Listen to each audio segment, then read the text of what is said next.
Okay, welcome to the Conscious Contact Speaker Group of Doylestown. My name's Ron. I'm an alcoholic.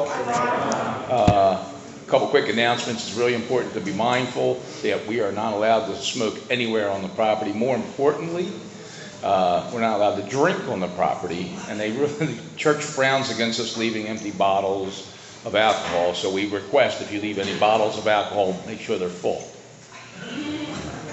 Just kidding. Be mindful of that. Try to keep it off the church property. Anyway, if you guys are familiar, we have a Facebook page. Keeps us all connected, not only with this group, but stuff going on in the tri-state area. It's a lot of fun. There's something going on in Alcoholics Anonymous every night of the week. So if you're bored or you're just not getting what you think you should out of Alcoholics Anonymous, look at some of that stuff. There's some great speakers up there, downloads, listen to. It can change your life forever. Nick's going to come up here and share, so enjoy. Have a good night.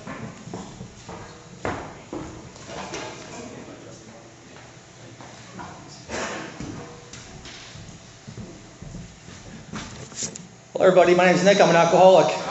Welcome to Conscious Contact Speaker Group of Alcoholics Anonymous. This is a 1-hour speaker meeting that meets every Saturday evening at St. Paul's Lutheran Church, 301 North Main Street at 8:30 p.m. in Doylestown, Pennsylvania. The business meeting for this group meets every Saturday night at 7 p.m. to 7:30 right here. The purpose of this group is to provide a consistent message of hope and recovery through God reliance and service to others to the practice and teachings of 12 steps. We record all speakers so that others may benefit from their message of recovery. If you wish not to be recorded, simply ask. This is an open meeting of Alcoholics Anonymous. The group would like to welcome everyone, especially newcomers. Is there anyone new or from out of town that would like to introduce themselves with their first name? Yes. Hi, Kim. Welcome. Yes, sir. Welcome. Hi, Kate. Welcome. Ethan Addick. What's up, Ethan? Welcome. Awesome. The Conscious Contact Speaker Group encourages sponsorship. Would anyone with working knowledge of the 12 steps and is willing to sponsor, please raise your hands. Awesome. Are there any announcements from the floor for the good of AA? Yes, you in the maroon. My name's Harlan K. Easy Pal, which is the Eastern Area Conference of Young People in Alcoholics Anonymous, is coming to Atlantic City, so it's not super far from here. It's the first week of March, it's the 7th, 8th, and 9th, and 10th, I believe it's 4 days. So I am severely looking for people that want to fill slots at the hospitality suite. It's a little hard because the convention is being held in a casino, so we don't have a lot of access to cooking stuff, so to speak. But if you're interested or you have any questions on what ECPA is, or you are looking for young people activity in AA, you can see me after the meeting. Thanks for sharing. We have meeting lists and big books on easy terms. Please see myself or any home group member after the meeting. If you cannot afford a big book, the Conscious Contact Speaker Group will give you one at no charge. Anyone willing to make donations for the purchase of big books and CDs to those who can't afford them can put donations in the jar on a table marked Big Book and CD Donations. If you'd like a CD of any speaker, past or present, please see myself or any home group member after the meeting. They're available free of charge. And with that, I have Val to come up and read the AA preamble.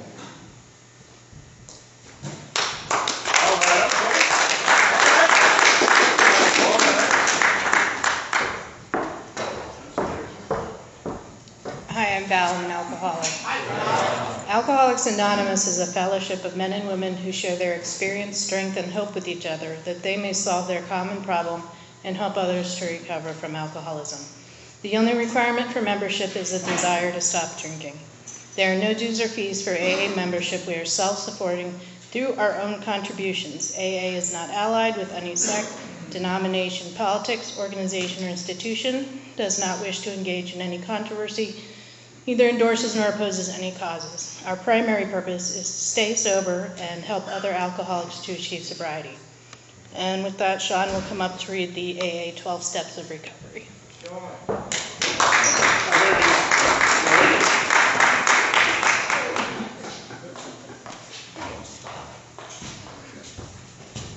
Hi, I'm Sean. I'm an alcoholic. Okay, the 12 steps of recovery. 1, we admitted we were powerless over alcohol, that our lives had become unmanageable. 2, came to believe that a power greater than ourselves could restore society. 3, made a decision to turn our will and our lives over to the care of God as we understood Him. 4, made a searching and fearless moral inventory of ourselves. 5, admitted to God, to ourselves, and to another human being the exact nature of our wrongs. 6, we're entirely ready to have God remove all these defects of character. 7, humbly asked him to remove our shortcomings. 8, made a list of all persons we had harmed and became willing to make amends to them all. 9, made direct amends to such people wherever possible, except when to do so would injure them or others. 10, continued to take personal inventory, and when we were wrong, promptly admitted it. 11, sought through prayer and meditation to improve our conscious contact with God as we understood him, praying for knowledge of his will for us and the power to carry that out. 12, having had a spiritual awakening as a result of these steps, we tried to carry this message to alcoholics, excuse me, and to practice these principles in all our affairs.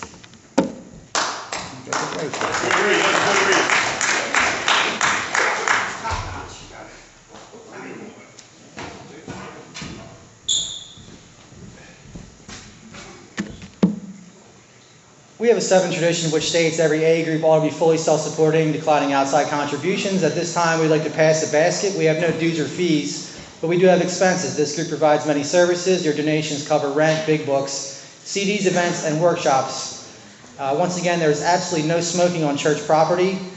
Please take a moment to silence all cell phones and limit movement during the meeting to avoid distractions. Now I'd like to introduce the speaker as a good friend of the Conscious Contact Speaker Group. Comes to us from the Primary Purpose in Bel Air, Maryland, Mr. Harlan K.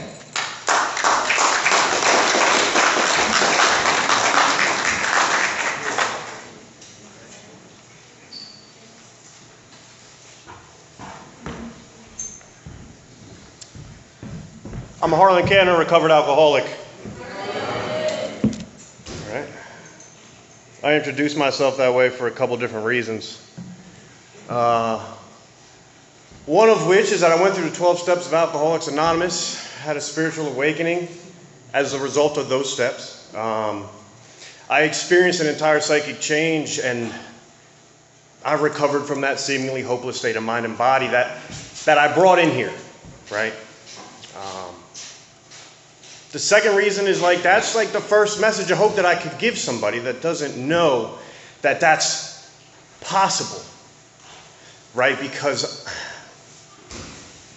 I didn't know that was possible. I used to hear things like you're always going to be recovering one day at a time, and see what happens when I get sober is I'm not okay, right? What happens?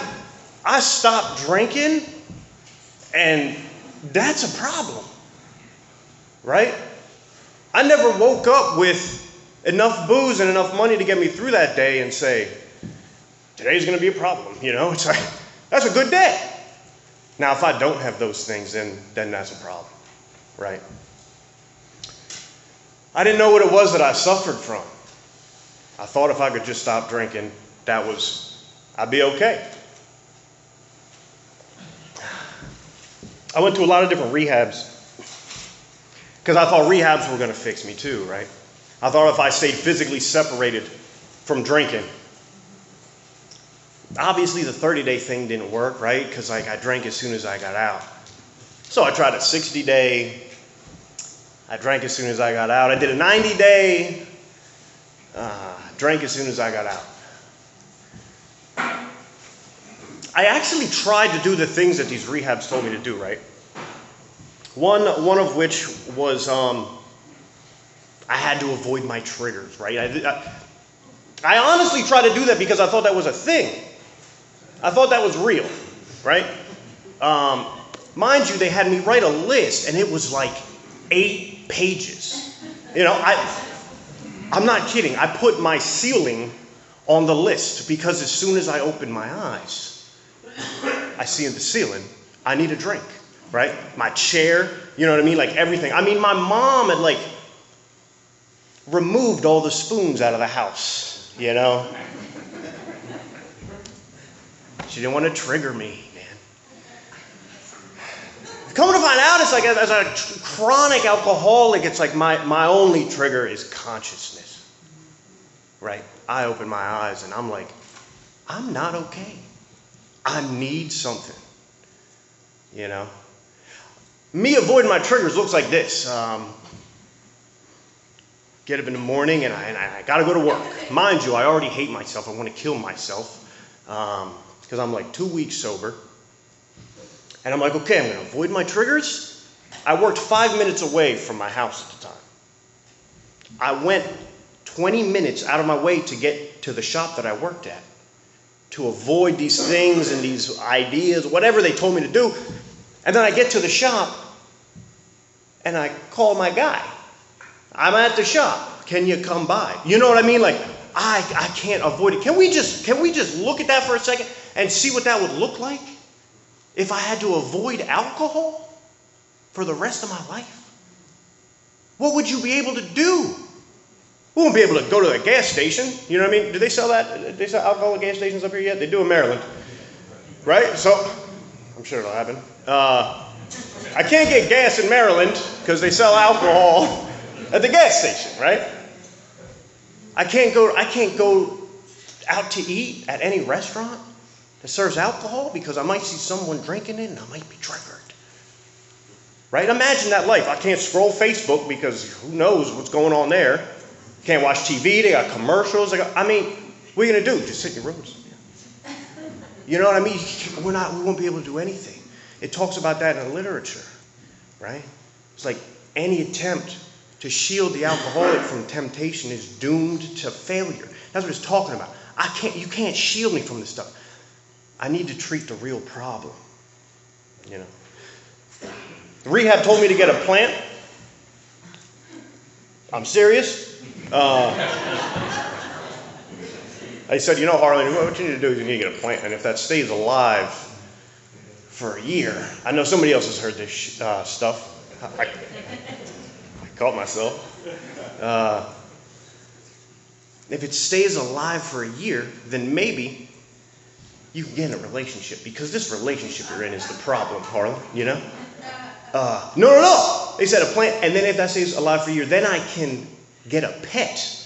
And then if that stays alive for a year, which I mean in itself is like, what? You know? I don't know. I got one of those plants that you don't got to do nothing with. You just hang in a corner of your room and you put an ice cube in it once every couple months. The thing died anyway, you know? That's what I got. I was probably just thinking about myself all the time. That's, you know? Imagine that one. You know? So I tried to do these things that these rehabs told me to do. And they were well-meaning people.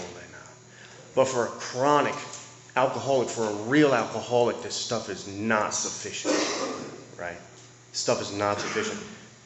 I'm not a problem drinker. I don't just put the drink down and then go about my life and it's great and I'm grateful and I love my life. That's not what I have, right? The one thing that these rehabs consistently told me to do was go to Alcoholics Anonymous. So I went. And I'd walk in these rooms, and there'd be about 8 people. This is just my experience. This is where I try to get sober, right? Where I try to get sober, where I grew up. I'd go to meetings of Alcoholics Anonymous, and I'd walk in the room, and there would be about 8 people in these rooms. Nobody would say hi. Nobody would do nothing. There was nothing. I didn't even know there was a book in Alcoholics Anonymous for 3 years. All open destruction meetings. What it looked like was I go in there and I sit down and they don't even read anything. They just say, okay, the meeting of whatever is now open. I'm looking around because I'm like, what's open? Nobody says anything for 10 minutes.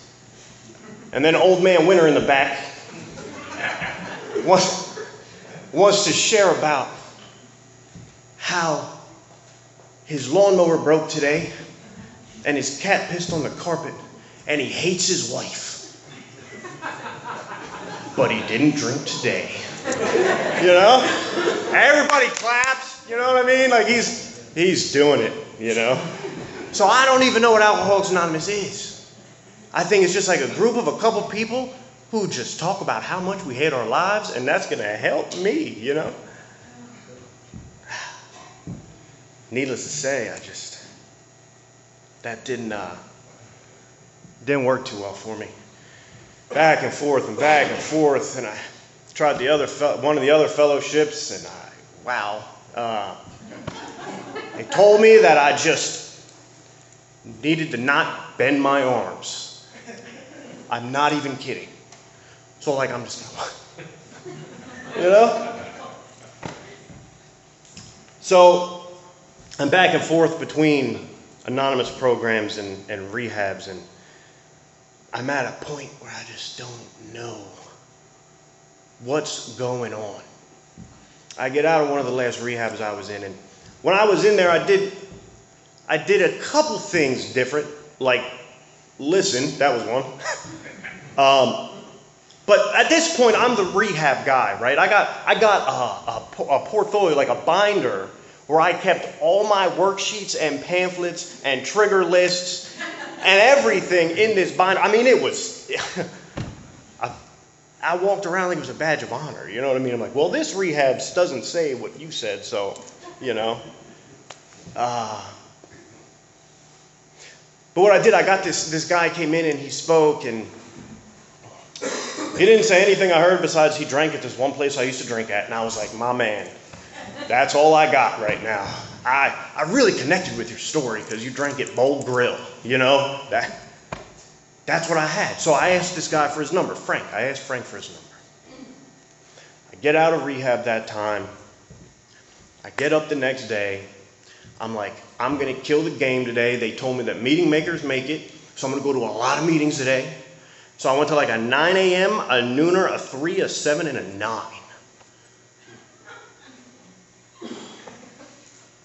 I call Frank afterwards, and I'm like, Frank, I've been to 5 meetings today. I'm going to blow my head off. He says, well, go to another meeting, son. It's 10 o'clock on a Tuesday, Frank. There's no other meetings. Well, shoot for midnight. I mean, did you ever try shooting for midnight with untreated alcoholism? Wow. I shot at midnight, you know. Nothing changed at midnight, so I went and I drank. I didn't know what was going on here. I didn't know. So another stint back at rehab, and they send me out of state because they're so tired of me. I was at that rehab 3 times in 4 months, and it's 30-day programs. You know what I mean? Yeah, I was doing it. So they sent me out of state, and sent me down to Bel Air, Maryland, where like there was some different stuff going on in this town.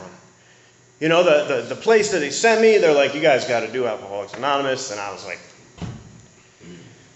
yeah, I did that stuff and it doesn't work. And the one guy that worked at the place said, oh, you did Alcoholics Anonymous. He said, so you got a sponsor, you did the 12 steps, and you helped other people. No, you know, I didn't. So what happened was I'm at this noon meeting at the Man House. If anybody's been to Bel Air before, you'll understand what I'm talking about.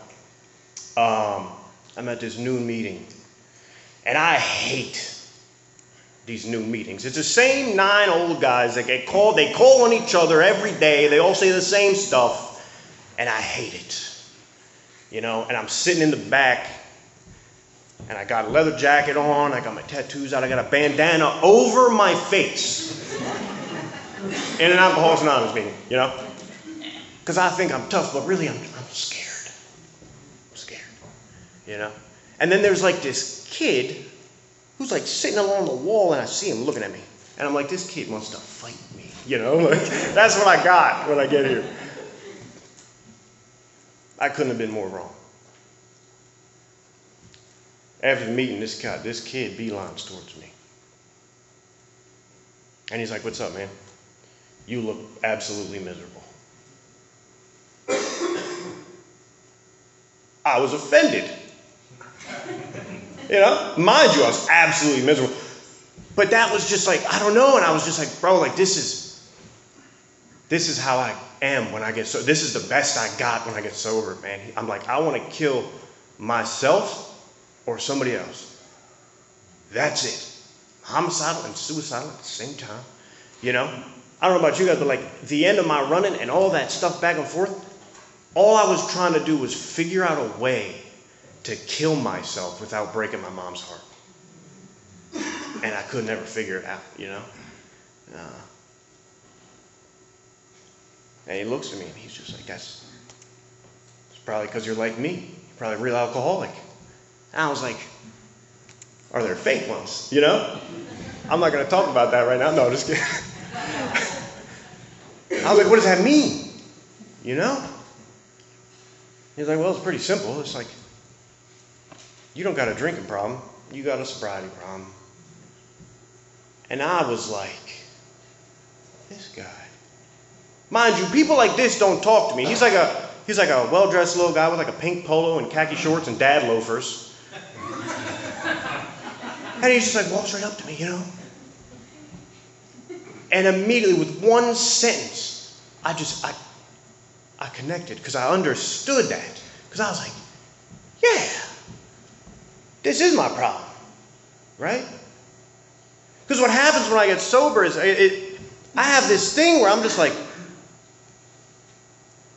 I'm not okay.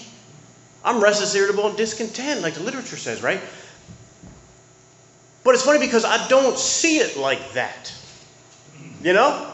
I don't get sober and I'm like, wow, I'm really restless, irritable, and discontent, guys. I should drink to treat my alcoholism. You know, it looks like you guys just really suck. It looks like you're all wrong. And you're all mean and like, I don't want to talk to you. And I already think that like, you don't like me, so I don't like you first. I'll beat you to the punch. You know? What happens is if I'm drinking and I walk in this room filled with probably 100 people, maybe. If I'm drinking, I don't really care what any of you guys are thinking. And I can be present and I can be in the moment and I can be connected and I can have a conversation with you guys. You know? I hear some music and I like the music. Right? But see, you take that drink out of me and I walk in those doors, you'll be lucky if I even walk in the doors. But if I do walk in those doors, what happens is I'm so afraid. I'm so afraid. I'm scared of what you guys are thinking about. Conversation with you guys is just like, it's tedious. I don't remember anybody's name because I'm thinking about what you think about me as soon as I say my name. Literally. I got nothing.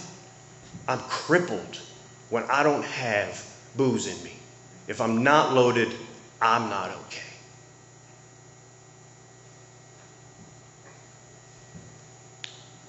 He explained that to me as this malady, this spiritual malady.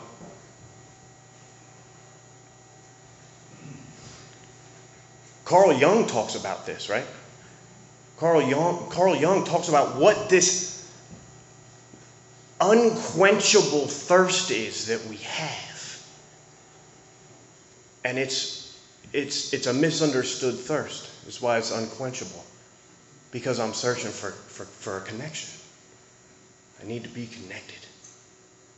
I drink like that because I don't have a connection in my spirit.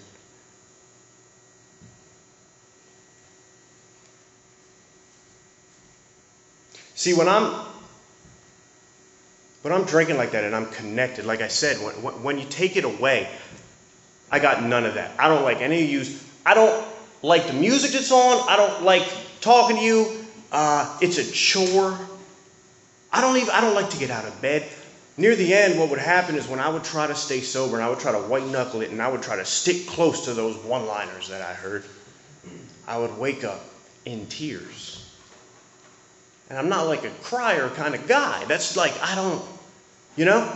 And I would wake up and I would cry because of the idea of trying to stay sober just one day at a time. It's a death sentence if I'm not doing something to treat the real problem, right? We have to treat the malady.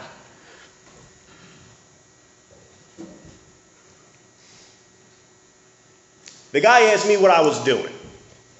And I was in a halfway house, and I was like, I don't know, we're probably going to go back to the house, do some bro stuff, and chuck some vape clouds, you know? Because that's what everybody does at halfway houses. And talk about some war stories, you know. He's like, why don't you come with me? So for some reason, I went with this guy in his like new car to his nice little house. And I was like, I thought he knew what he was talking about, but he obviously doesn't drink how I drink, because he's got some stuff, you know. Mind you, he was sober for a few years, and that stuff just happens, right? And he takes me in his house, and we sit down at this dining room table. Mind you, I just told him I was ready to kill myself or somebody else. Sits me down at the dining room table, pulls out one of these, and he puts it in front of me. Let the record show, I pulled out a big book.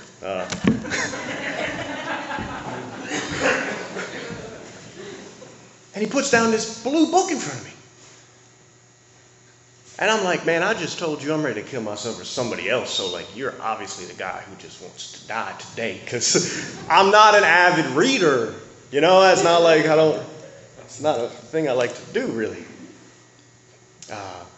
Mind you, he hands me a brand new one, and his doesn't even have a cover on, and all the pages are brown, and I'm over there like, why don't you get a new book, man? And he was like, maybe one day you'll understand. So we open up to the doctor's opinion, and he starts to tell me about what this is. He starts to talk to me about this mental obsession, right? Obviously, it's like an obsession is like a thought or an idea which consistently invades one's mind, right? So obviously, like, yeah, I'm thinking about it all the time. I get that. The reason white knuckling it doesn't work for me is because if I'm sitting there and I got this mental obsession and I'm sitting there and I'm trying to think about not drinking. Harlan, don't drink. Harlan, don't drink, don't drink, don't drink, don't drink, don't drink, don't drink. What am I still doing? Thinking about drinking. I can't just not drink a day at a time, you know, like, I gotta do some stuff to like change what's going on up in here. That's that psychic change it talks about, right? That's why shooting for midnight didn't work for a guy like me. I cannot think my way out of my thinking. I mean, does anybody ever, you guys ever have a problem and try to figure it out and then end up with a worse one? You know what I mean?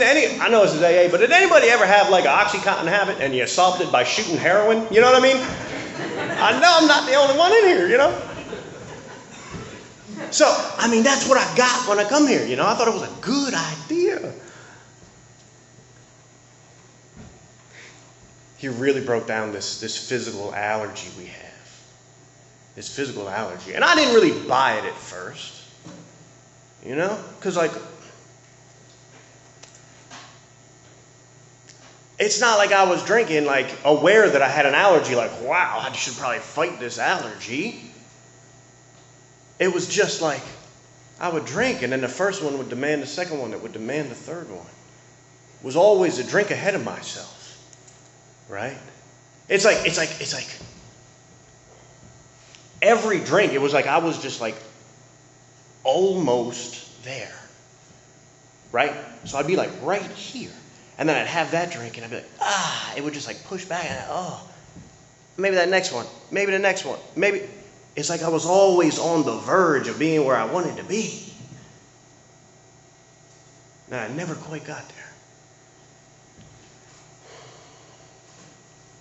Allergies, all it is defined as an abnormal reaction, right? So, okay, let's do this one, right? Amber, you never heard this one before. If I have an allergic reaction to strawberries, right? I eat strawberries. My abnormal reaction is I get hives. Right? I drink alcohol.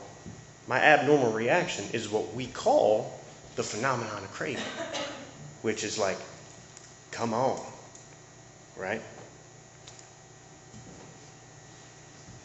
See, that's the thing. It's just like tricky because I don't know that that's what's going on when I'm out there. I always thought I just drank faster than most, you know, or the trickiest part about it is that it just looks like I changed my mind.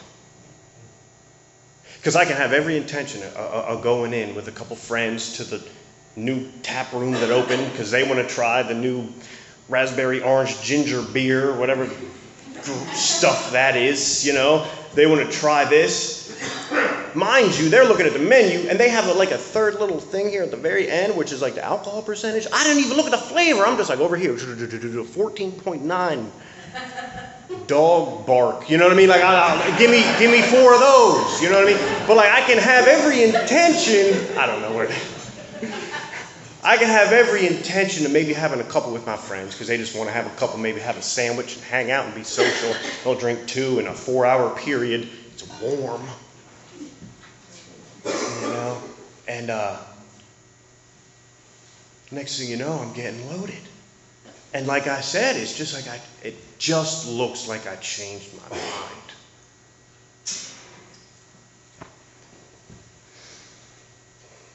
What drives the whole thing is the spiritual malady, right? That malady that I talked about earlier, that I'm just like disconnected, that I'm just restless, irritable, and discontent.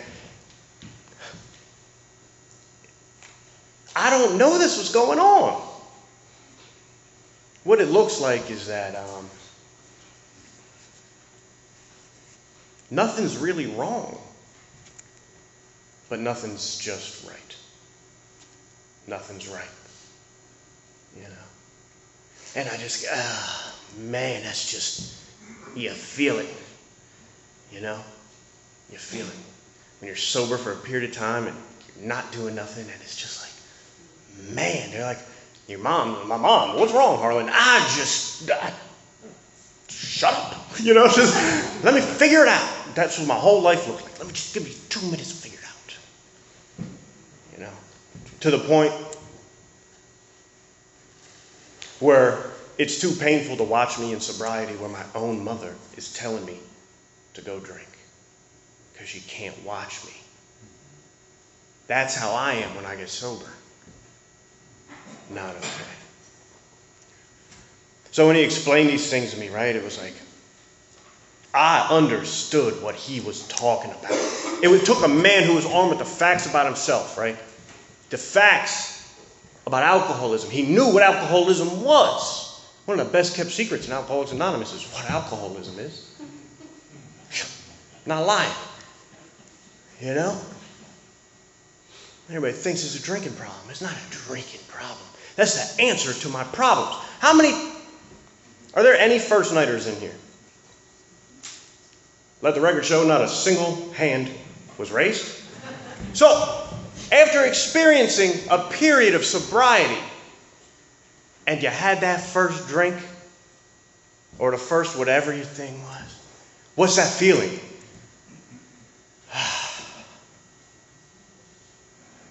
That relief?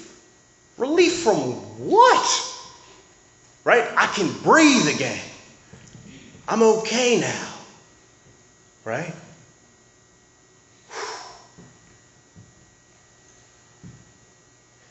I always used to say to my friends when they would ask me why I keep doing it. Why are you doing this again? You just got out of rehab. I just want to feel normal. That was literally the line. I just want to feel normal. Normal people don't have to do what I was doing to feel normal. Right? They're already connected. They're already present. They're already in the moment. I'm not okay.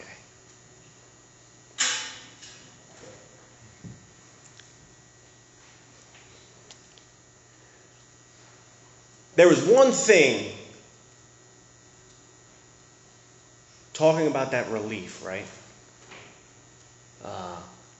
The part of the doctor's opinion where it says why we drink, right? We drink for ease and comfort. Ease and comfort. Relief. Right? I mean, there's like normal people that'll just like drink red wine with pasta because they're supposed to, and they'll leave most of it in the glass, or they'll drink Pinot with fish because that's a thing, I guess. And they don't drink for that effect. They don't drink for an effect, period. They drink because they're supposed to go together or whatever. Now, there's people that can come home from work, have a Miller Lite or something, you know, drink a Miller Lite and just Not my experience. You know what I mean? I don't understand that. I drink for the effect. I drink for that relief. I need that relief from the problem. So I drink for ease and comfort, right? And what happens if I don't have that? Right? You take it away from me. This is the paragraph that broke me open in Alcoholics Anonymous. He asked me if I thought he's like, do you think your life's unmanageable? And I was like, yeah, I lost some stuff. He's like, that's not what I'm talking about. He goes, what I'm talking about is at the bottom of this page in the doctor's opinion. He says, I got restless, irritable, and discontented unless he's talking about when I'm sober, right? I'm still in meetings today, and people think that means when we're drinking. I don't know. I get restless, irritable, and discontent unless I can again experience a sense of ease and comfort that comes again at once by taking a few drinks which we see others taking with impunity. Right? So after I have succumbed to that desire, spark my phenomenon of craving, go through the well-known stages of a spree, and I emerge remorseful once again on the other side with a firm resolution not to do it again, and this is repeated over and over. And unless I can experience an entire psychic change, there's very little hope of his recovery. Right? So tell me that's not that's my whole life. Right? I'd be on a spree and I'd come out on the other end like, I'm sorry, girlfriend, I'm sorry, mom, I'm sorry, everybody who still cares about me for some reason. I'm not going to do it anymore. Firm resolution, I promise. And you could have hooked me up to a lie detector and I would have passed it. Because I was not going to do it. I don't have the power, even when I make up my mind that I'm not going to drink. You guys understand that? This is not sufficient. So I go through that spree and I emerge on the other end again. I'm sorry, I'm not going to do it anymore, and I get sober. What happens, because I don't take the actions outlined in this book, is I become restless, irritable, and discontent. We can break down that a little bit more. The bedevilment's on page 52.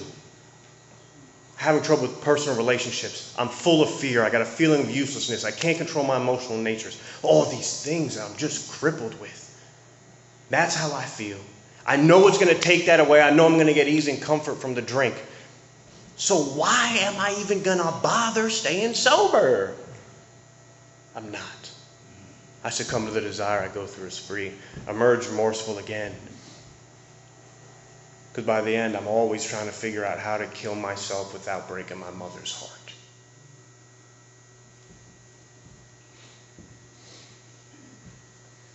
That's the unmanageability, The unmanageability in step one. My life is unmanageable. I'm a real alcoholic. My unmanageability begins when I get sober. In turn, I get drunk and I lose a bunch of stuff and I crash cars and I lose houses, whatever. But the core of that is this. I saw my entire life in a paragraph in a book that was written in like 1934. What? So I thought maybe this guy in a pink polo who's sitting across the table from me, who put a blue book down in front of me, might be onto something. Cracked me open with that paragraph, asked me about step one. I could admit that stuff. Step two, he said, do you believe I have a God in my life? I said, yeah, I guess. Do you believe that God keeps me sober? Sure. Are you even willing to believe that might be possible for you too, if it was possible for me? I was like, sure.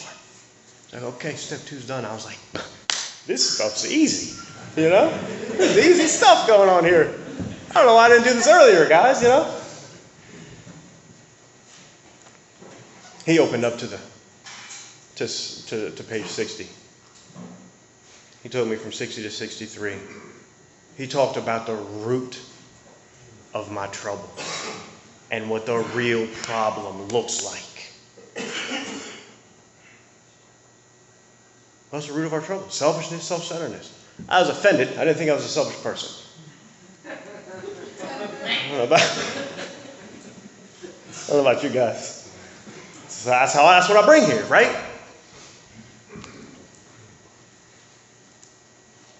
When I had to read the actor trying to be the director in first person, once again, my life.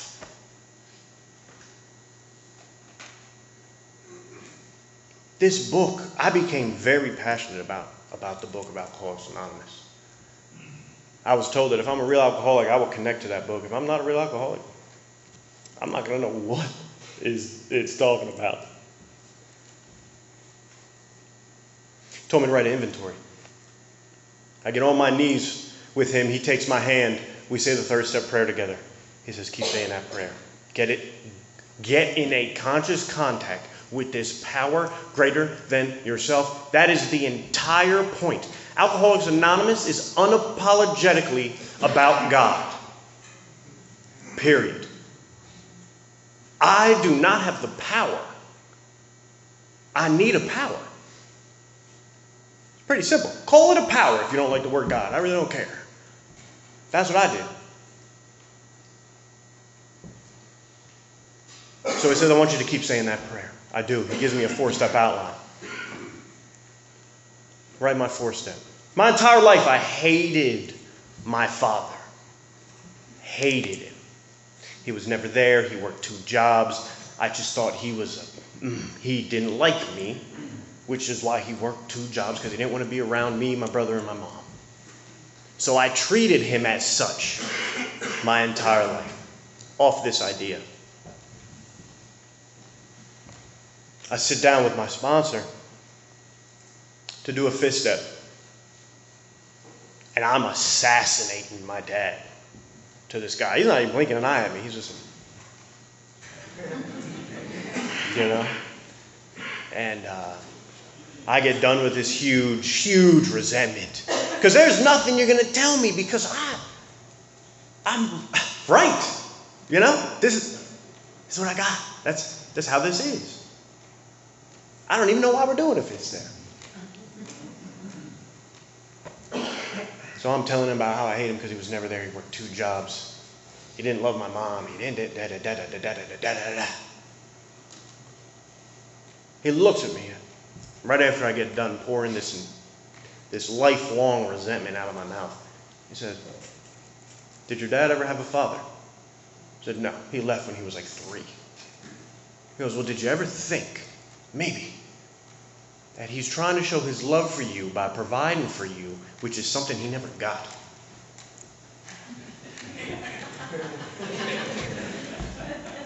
No. You know what I mean? Like, I got this idea in my mind that he hates me, so he's working 2 jobs. I mean, come on.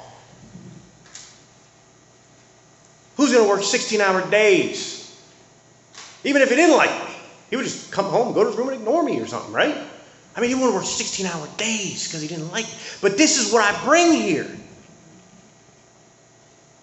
And in that moment, I was just like, I was crushed because I was wrong. And I acted on that idea that he didn't love me my entire life. My entire life. Every single resentment ever, that didn't even matter because I saw how wrong I was with the one. You know, we all got one that's like the one. You know what I mean? I was wrong with the one. And I was like, man, that's crazy. I'm delusional. The word delusion is only used in cases of mental illness, if you guys did not know that. That's what we got, you know. So, the rest of the resentments, I didn't even care. I had nothing. I'm a guy with a lot to say most of the time, if you guys couldn't tell. I had nothing. I'm in silence, staring at this paper. He goes, what's the next one? Doesn't even matter. I was wrong there, obviously, too, you know. That's what I got. He says, open up to your fears. I said, I'm not afraid of anything. I swear to God, I didn't even write fears because I was like, I'm not afraid. The song always pops in my head when I say that.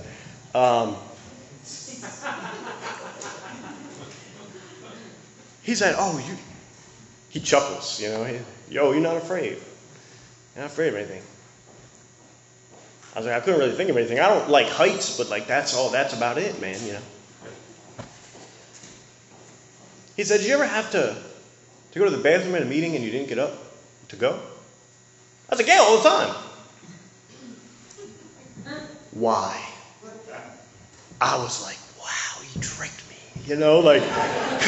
Because I'm scared. You know what I mean? Like, I'm scared. What are you guys are thinking about me? Am I going to knock over Jim's coffee? Am I going to step on Ron's shoes?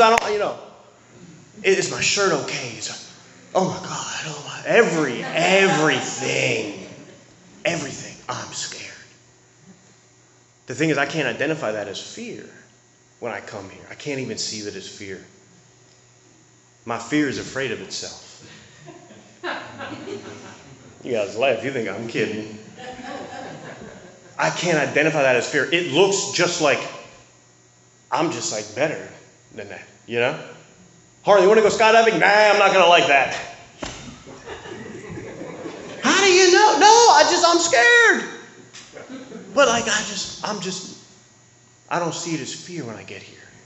I see it as I know better than. Right? So then we made a massive list of my fears, It's all self-centered fear. It's usually the driving force is just like what you're thinking about me. Every decision of my life is what you guys are thinking about me. Down to the clothes that I wear on a daily basis. How I cut my hair. What so-and-so's going to think. I got to impress little Susie. Whatever. Crippled with fear. So he showed me how my self-reliance failed me with resentments. He showed me how my self-reliance fails me with my fears. And then, we all know the last part of the inventory. Failed, I've yet to do a fifth step with a guy who I'm just, it says we put all these to one test. And it's just like, was this relationship selfish or not? I have yet to hear one, and I've heard well over 100 fifth steps of somebody who was just like, no, that wasn't, I'm waiting too, because I just want to smack, no. So he just showed me in 5 how I fail myself every time. I can't think my way out of my resentments my whole life. I can't think my way out of my fears, because if I could, why do I still have them? I can't practice better conduct. I'm terrible in personal relationships by myself. Every aspect of my life I fail at. If he didn't point that out, why would I do 6 and 7? So he crushed me in 5, so I was willing to do 7, and I took the hour at the end of 5. And I opened up to 76, and I said a 7-step prayer. And I started to write a list of amends.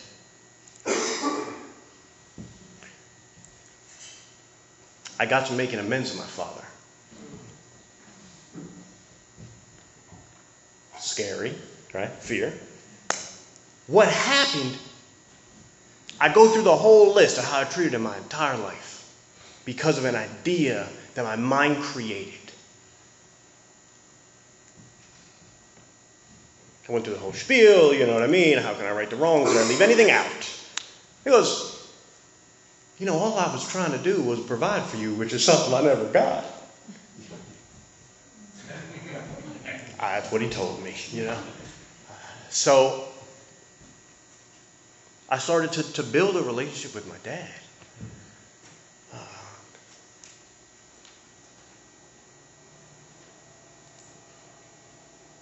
He was actually going to come here tonight, but his back blew out. He's pretty young, I'm just kidding.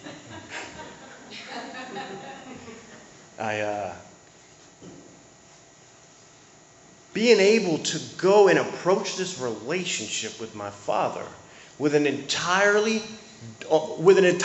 different perception, right? A new pair of glasses. Chuck Chamberlain? Yes. Changed my life. Because I no longer saw my father as a selfish, arrogant. I can't say the rest of the words that I always thought of him as, you know? To like a man who was willing to work 16-hour days to provide for me and my brother and my mom. Entirely new perception of my father. In my first year, he ended up sending me texted me, and he sent me, it was a link on my phone, and I clicked the link, and it's a story of the prodigal son. And at the end of the message, he says, I feel like I finally have my son back. What? You know? From a man who I despised my entire life, to being able to grow in a relationship with him is a miracle. Because Alcoholics Anonymous, right?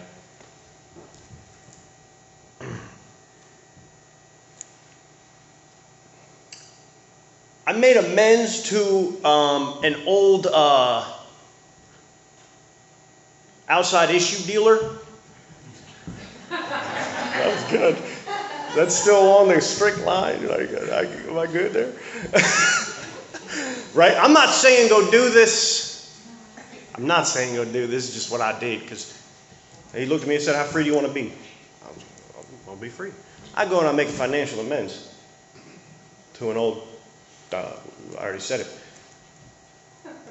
He looks at me, tears in his eyes. Said, Harlan, you're the only person I've ever seen make it out. I need help. Can you help me? What? I sponsored my old heroin dealer. You know what I mean? I mean, what? He's doing great, actually. He's doing great. Made amends to an ex-girlfriend that I was living with at the time. That's what you want to call it. I was heating the little couple-room apartment I had with the oven. And last winter I was out there. I know somebody else did it too. That's why you're laughing. I'll see you out there.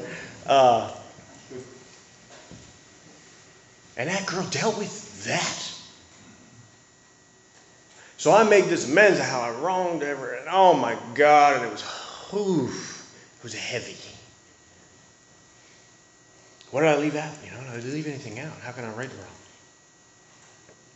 wrong? She has no idea about this program. She has no idea about this book. She has no idea about Alcoholics Anonymous. Nothing. She looks at me and says, you want to know what the worst part was? Sure. Seeing the look on your face, knowing that you can't live with the drink and you can't live without the drink for years. And I was like, it's the jumping off point. The jumping off point was on my face for years.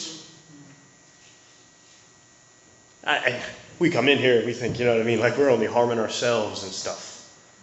Wow.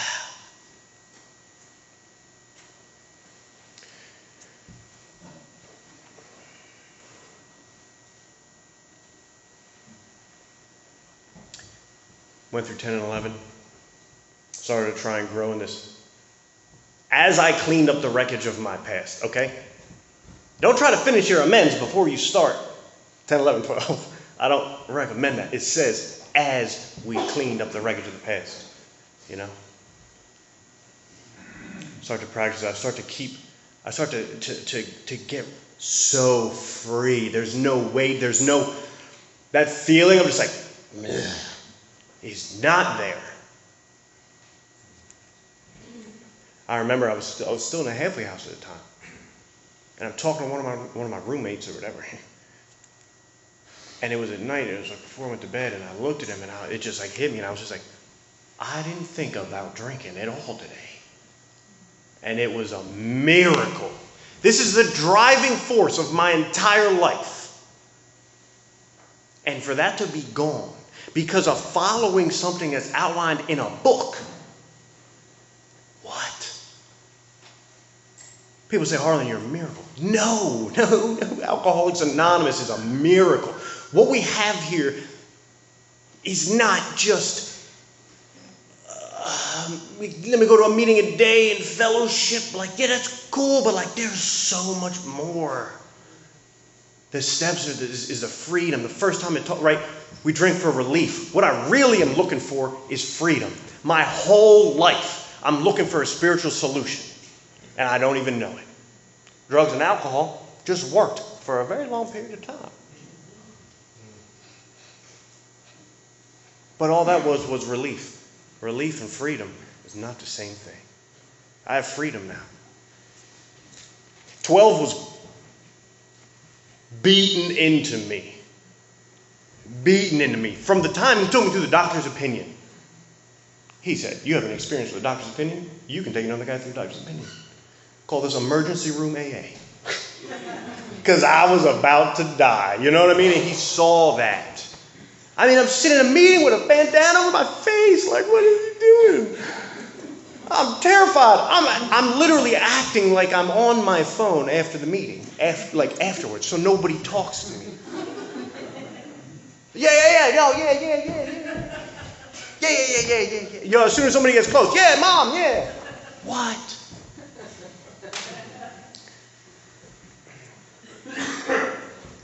The effect produced sitting down one-on-one with another alcoholic is incredible. Seeing the lights come on in a new guy's eyes, a guy who's literally about to kill himself or somebody else, and then we sit down for an hour, and he goes from talking about every idea he's ever had in his mind in his entire life, spewing it all over the table, to be able to just sit there and just, you know that feeling?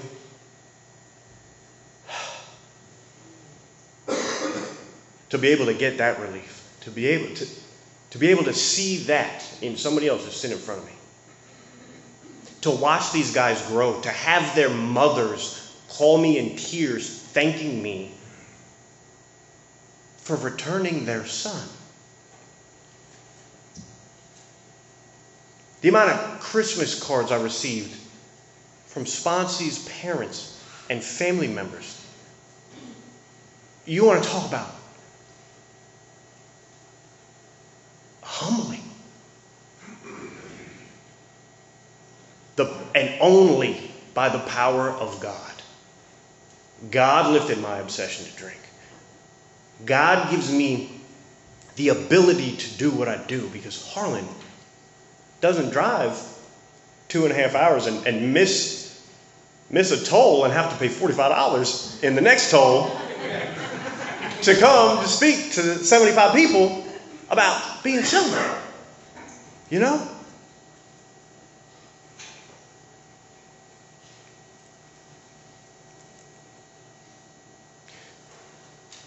So I end up, 3 minutes, okay.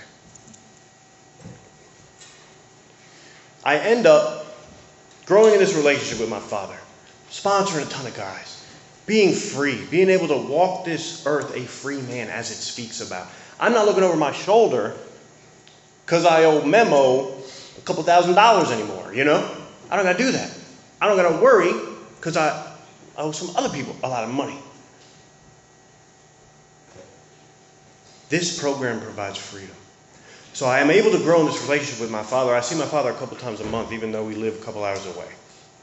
I tattoo my dad. He comes down and we talk and we tattoo him and whatever. It's cool. So it was just presented probably nine months, maybe a year ago. While I'm tattooing him, and we're talking about old times, and he says to me, I was talking about, yeah, thank God I got scholarship into all those rehabs. 5 minutes before that, he was talking about how he only had $5 to last him a week. I said, yeah, thank God, we never really had money like that, so thank God I got scholarship into all those rehabs, Dad. And he was like, ha, ha. He goes, you think you got scholarship? That's what I was told, He goes, I used my entire retirement fund and claimed bankruptcy to put you through rehabs. This coming from the man who I viewed as a horrible person my whole life, who never loved me. So I'm paying him about $500 a month for the rest of my life. Check, But it's also God gave me a gift. And I was only able to return to my career by doing 11s, looking at where I was being selfish, right? The guy I was working with, some of you might know him, about 6'8" Italian guy, he's real arrogant, love him to death. He's like, where have you been selfish? So I said a couple things. He goes, I don't give a about any of that. I did real good tonight, Ron. He was worried really being selfish with the gifts that God has given you. I said, what do you mean? Mind you, I'm like a year sober, working at Bagel Works, slicing bagels. I said, what do you mean? He goes, you're an artist, right? I said, yeah. He said, well, how long are you going to slice bagels? I spread a mean cream cheese, though, bro. You should see me, you know? And I took a little bit of action, right? Asked God for some direction. Took a little bit of action. Next thing you know, I'm getting a phone call. A job offer. I didn't even have to do anything. I just do a little bit of stuff, and God is just like, here. I just got to follow what's in here. And now because I did that, I'm able, it's all full circle. I'm able to pay my dad back now for all the stuff he's done. Not only just financially, but with the ability to show up, the ability to be present, the ability to have a conversation. We ask in the third step that basically let me be an example of thy power, thy love, and thy way of life. And that's what this is. I'm going to read something and I'm going to shut up. The great fact is just this and nothing less. That we have had deep and effective spiritual experiences which have revolutionized our whole attitude toward life, toward our fellows, and toward God's universe. The central fact of our lives today is the absolute certainty that our Creator has entered into our hearts and lives in a way which is indeed miraculous. He has commenced to accomplish those things for us which we could never do by ourselves. If that's not your experience in Alcoholics Anonymous, please talk to me afterwards. Thanks for letting me share.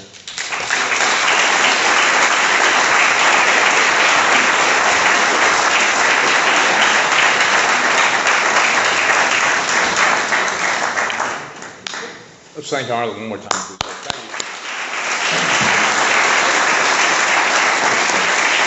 It's customary for us to form a line and thank our speakers formally. They come here at their own time and expense to share their experience with us. Don't forget the meeting after the meeting. We've got a ton of stuff to clean up. Hopefully we'll have a CD for this ready on our sister group, which is a big book study on Thursday, 7:30 p.m. It's like a block and a half away from over there. We love that big book, and we love people that like to be around that and go on that journey with us. We got a nice way of closing. If you care to join us, we'll circle up and end with the Lord's Prayer.